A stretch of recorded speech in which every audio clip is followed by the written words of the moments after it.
Hello, hello! Kumusta po kayo? Ayan, may isa na naman po akong nagawang design. Ayan, simpleng-simple lang po. Naglagay na po ako dyan ng colorless. Ayan. At naglagay po ako ng white. Sa dulo lang po ng kuko ang nilagyan ko. Ayan. At yung iba naman ay kulay itim. Ayan.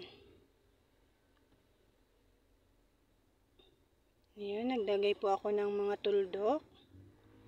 At dito naman po sa may ay naggawa po ako ng bulaklak.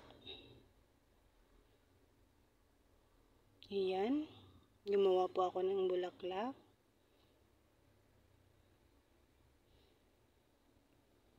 Ayan po. At ganun din po ang gagawin ko sa ibang mga kuko ko. Ayan. Ayan. Ayan na po. Tapos na yung aking design. Sana po ay nagustuhan ninyo.